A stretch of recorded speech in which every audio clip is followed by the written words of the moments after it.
반갑습니다. 지난 시간에 이어서 코로나19하고 독감은 다르다는 말씀을 드렸는데 오늘 조금 그 뒷부분을 보충을 할 마음이 있습니다. 아직도 사람들이 한번 그 잘못된 이론이나 잘못된 선동에 거기 그 휘말리게 되면은 새로운 또 어떤 이야기를 잘 안 받아들으려 그래요. 그래서 사실이 어떠한지를 정확하게 파악을 해보고 그 생각을 할 때 조심해야 돼요. 듣는 것도 조심해야 되고 생각하고 판단하고 결정하는 것도 분별하는 것도 그 좀 진지하게 해봐야 됩니다. 사람들의 말이라고 함부로 믿으면 안 되고 또 뭐 유튜브에 어디 읽었다 그 아무 권위도 없고 보증도 안 되고 검증도 안 되고 이런 그 유튜브에서 저가 하는 말까지 다 포함해서 유튜브에 올라온 것들은 공인된 게 아닌 수가 많아요. 그냥 제 멋대로 떠드는 사람이 많기 때문에 극히 조심을 해야 됩니다. 제가 다시 말씀드렸는데 코로나19는 일반 감기나 독감하고는 현저하게 다르다는 겁니다. 단지 그저 뭐 숨쉬기 곤란하고 뭐 혹 기침을 하고 뭐 열이 난다 뭐 이런 거는 일부 비슷한 데가 있죠. 그러나 그 양상 증상 자체가 많이 차이가 나고 또 감염률이나 치사율에 있어서 이게 심각할 정도로 문제가 된다. 이제 이것을 조금 우리가 수치를 가지고 한번 검증을 해 보려고 합니다. 모양새는 뭐 대체로 이렇게 생겼어요. 태양에서 나오는 코로나하고 비슷하다 해가지고 아마 그 모양새를 가지고 코로나 바이러스라고 이름을 붙인 것 같습니다. 뭐 이렇게 그린 사람도 있고요.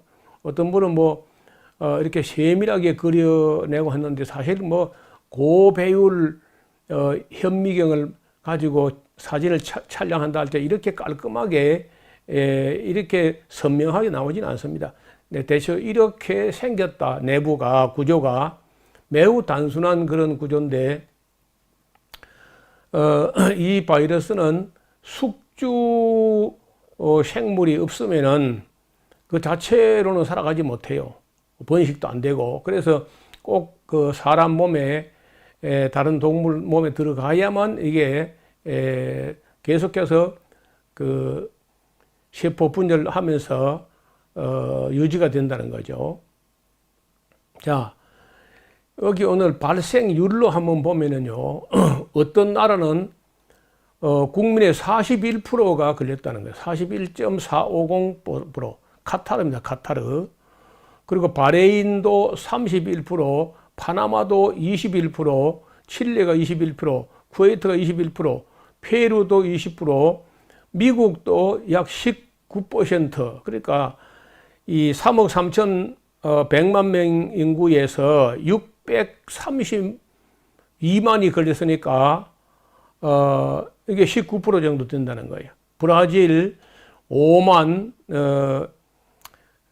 아르메니아 이런 나라들이 인구 수에 비해서 이 발생률이 굉장히 높은 나라. 그러니까 통제를 하면은 많이 낮출 수 있는데 통제하지 않고 그냥 내버려 두면은 이런 식으로 전 국민의 41.450%가 걸릴 수 있다는 거예요.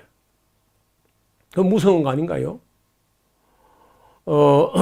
그래서 이런 걸 볼 때 우리가 함부로 말을 하는 거 조심해야 되고 또 듣는 것도 생각하는 것도 조심해야 돼.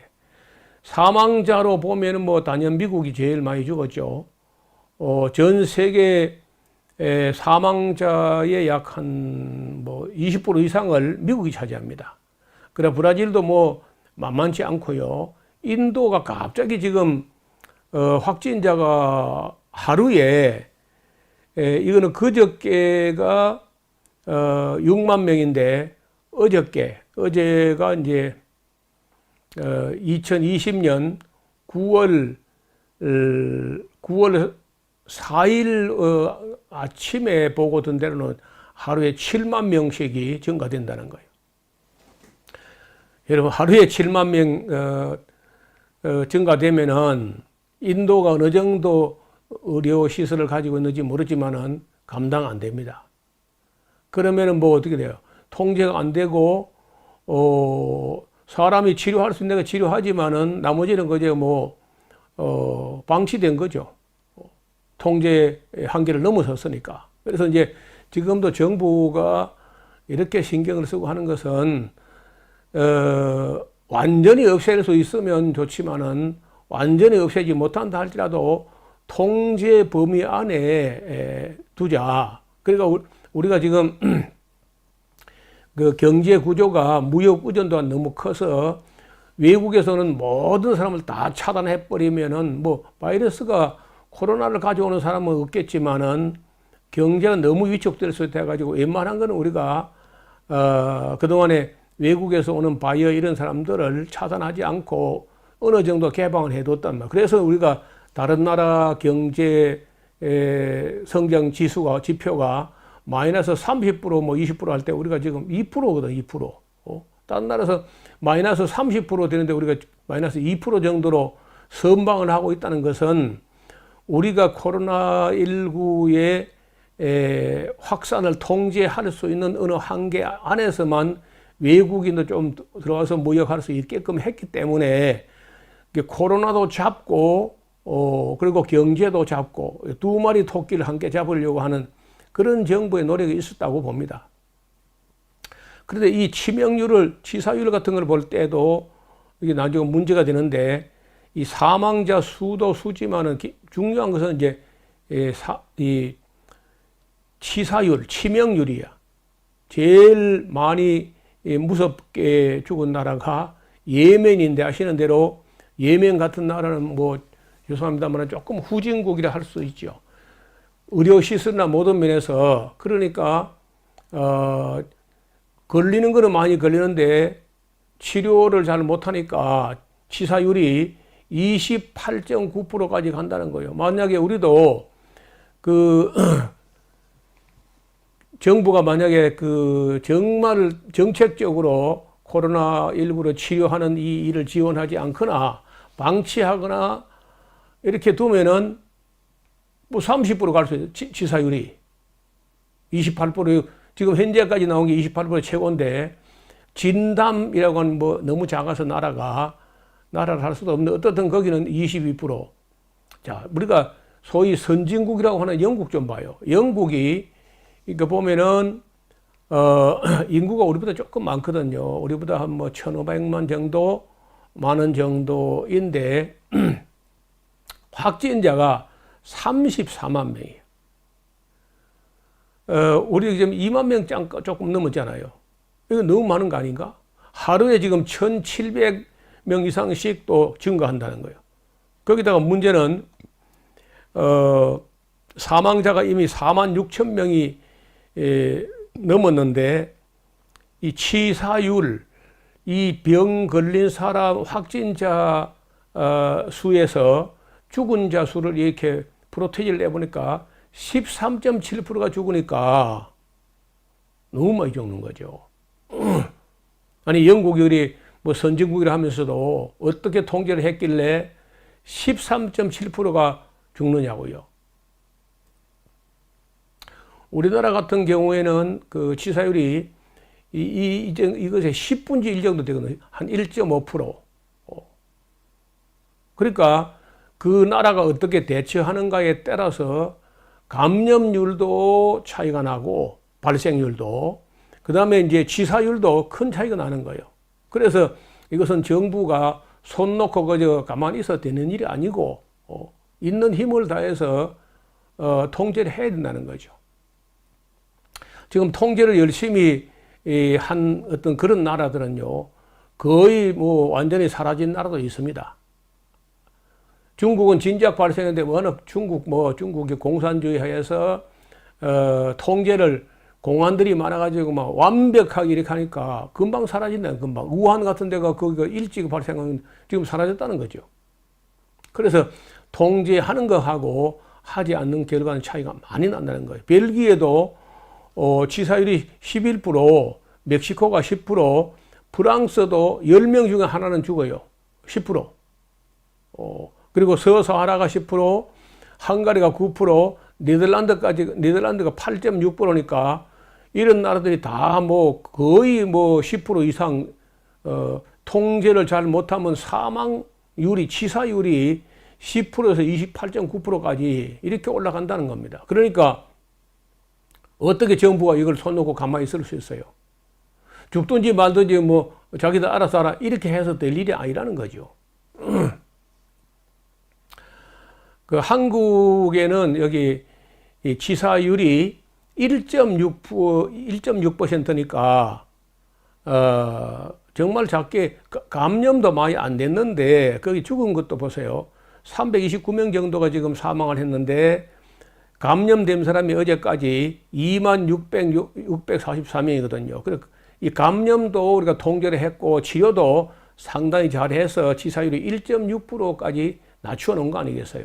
그리고 경제도 어느 정도 우리가 선방을 했기 때문에 다른 나라 30%, 25% 이렇게 마이너스 성장할 때 우리가 2% 정도 마이너스를 보고 있거든요. 그러면은 잘한 거 아닌가? 물론 이게 정부가 한 게 아니라 정부만이 아니고 기업도 하고 국민 모두가 힘을 합해가지고 거기 협력을 했기 때문에 이런 결과가 나왔다는 거예요. 그런데 이거 선동하는 사람들은 이렇게 선방을 하면 곤란하다는 거죠. 무슨 얘기냐? 지금 정부가 이걸 경제도 잘 선방을 하고 코로나도 잘 통제하고 해가지고 국민들의 신뢰를 계속 받게 되면은 정권 교체가 안 된다는 거죠. 그래서 온갖 말을 가지고 선동하는데 거기 국민들이 넘어가면 안 되죠. 특히 그리스도인들이. 적어도 우리 성도들은 좌파나 우파나 그런 거 따지지 말고 그 잘하는 거는 잘하는 걸로, 우파든 좌파든 못하는 건 잘 못하는 걸로 이렇게 해야지. 그 진영이 다르다, 뭐 그 정파가 다르다, 혹은 뭐 사상이 다르다 해가지고 잘하는 것도 계속해서 그 시비를 걸고 문제를 삼고 엉뚱한 선동과 거짓말로 이렇게 하면 안 되는 거죠. 그러면 나라가 어떻게 진실하게 서겠어요? 그래서 우리 국민들이 참 잘 협조했기 때문에 이 정도 되었다고 저는 믿습니다. 그런데 여기서 만족할 것이 아니라 정말 거짓 뉴스나 가짜 뉴스나 거짓 정보나 이런 것이 판을 칠 수 없는 나라가 돼야 돼요. 코로나도 중요하지만은 거짓말 뉴스, 가짜 뉴스가 이것이 너무 많이 창궐하니까 특히 유튜브에서 놀랍게도 그 가짜 뉴스를 생산하는 자, 퍼나르는 자, 그리고 그걸 믿고 감동하는 자들이 기독교인이 많다는 거예요. 극우, 보수, 수구파 이런 사람들이 그런 뉴스에 휘둘려 가지고 잘하는 것보다 계속 잘못한다고 이렇게 이제 선동을 하고 하면은 이 나라는 희망이 없어요. 저는 어느 정파에 속하지 않지만 누가 해도 잘하는 거는 잘하는 걸로, 그리고 잘 못하는 게 있으면 또 우리가 지적할 수 있는 문제죠. 우리가 그 반정부 할 수 있습니다. 우리가 지금 뭐 양당제 아니면 다당제 이런 그 정부가 바뀌고 할 수 있는데 국민은요 당연히 정부를 비판할 권리가 있습니다. 그리고 정부는 국민의 비판을 들어야 되고요. 그런데 반정부는 가능하나 반국가적인 행위를 해서는 안 되고 또 반사회적인 해서는 그 일을 해서는 안 돼. 반사회는 안 돼. 반사회. 그리고 반민족도 안 되고. 그런 건 잘못된 거예요. 반민족 혹은 반국가, 반사회적인 이런 행동을 해서는 안 되고 진실하게 말하고 진실하게 또 확인하고 정직하게 분별하고 이렇게 해서 믿을 걸 믿어야지. 가짜 뉴스를 믿는다는 것은 속는 겁니다. 그건 믿는 게 아니고. 그래서 이 코로나 문제뿐 아니라 영적인 문제나 정치적, 사회적, 경제적 모든 면에서 우리가 진실을 추구하는 그런 우리 모두가 되었으면 합니다. 지난 시간에 이어서 오늘 조금 더 이어서 말씀드렸는데 어떻든 이 뭐 좀 불편한 얘기있지만은 끝까지 들어주신 것을 감사드립니다. 예, 감사합니다.